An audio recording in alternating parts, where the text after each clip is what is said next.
19 মাৰ্চত নাহৰকটীয়া আৰক্ষী থানাৰ এটা দলে নাহৰকটীয়া ৰেল ষ্টেচনৰ সমীপত ডিব্ৰুগড়ৰ পৰা ড্ৰাগছ ক্ৰয় কৰিবলৈ অহা 3জন যুৱকক আটক কৰাৰ লগতে এখন অটো ড্ৰাগছসহ 2টা টেমা জব্দ কৰিবলৈ সক্ষম হয়।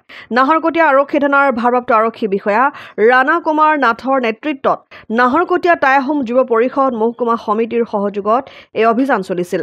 টাইপা নাহৰকটীয়া মহকুমা সমিতিৰ বিষয়ববীয়া পলাশ কোঁৱৰে নাহৰকটীয়া ড্ৰাগছ আৰু গাঞ্জাৰ বেপাৰীসকলক সকীয়াই দি কয় যে অনাগত দিনত এই বেপাৰ বন্ধ নকৰিলে ইয়াৰ পৰিণাম কঠোৰ হ'ব। ভৱিষ্যত প্ৰজন্মক জীৱন ধ্বংস নকৰিবলৈও সকীয়াই দিয়ে।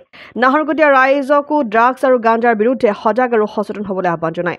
নাহৰকটীয়া আৰক্ষী থানা বিষয়াই তাৎকালীনভাৱে কৰায়ত্ব কৰা ড্ৰাগছ বিৰোধী অভিযানত বিহিত ব্যৱস্থা গ্ৰহণ কৰাৰ বাবে টাইপা মহকুমা সমিতিৰ তৰফৰ পৰা ধন্যবাদ জ্ঞাপন কৰে।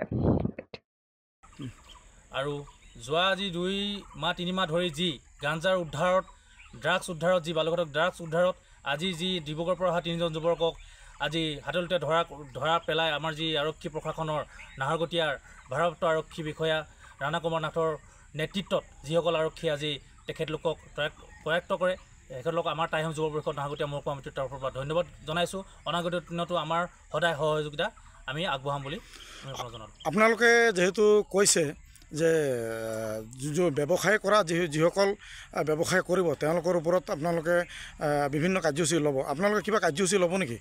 নিশ্চয় আমি যিসকল আমাৰ নাহৰকটীয়াবাসী ৰাইজক আমি সচেতন আৰু সজাগ হৈ থাকিবলৈ আহ্বান জনালোঁ। আৰু অনাগত দিনত আমি যদি এই ধৰণে যদি ড্ৰাগছ আৰু যদি গাঞ্জাৰ যদি আমাৰ নাহৰকটীয়াত যদি বেহা চলি থাকে, যি বিক্ৰী কৰাৰ যিসকল তেখেতলোকৰ ওপৰত আমাৰ বিষম আন্দোলন হ'ব। আমি সদায় বিৰোধিতা কৰিছোঁ এই এনেকুৱা নিচামুক্ত যি নিচাৰ নাহৰকটীয়াখনত আমি একেবাৰে যাতে নাইকিয়া হৈ যোৱাটো বিচাৰিছোঁ। প্ৰতিজন ৰাইজক আমি আমাৰ টাইপাৰ নাহৰকটীয়া মহকুমা সমিতিৰ তৰফৰ পৰা সকলো ৰাইজক সজাগ আৰু সচেতন থাকিবলৈ আমি আহ্বান জনালোঁ। নাহৰকটীয়াৰ পৰা ক্ষীৰোদ কোঁৱৰৰ ৰিপৰ্ট, অসম আদিত্য।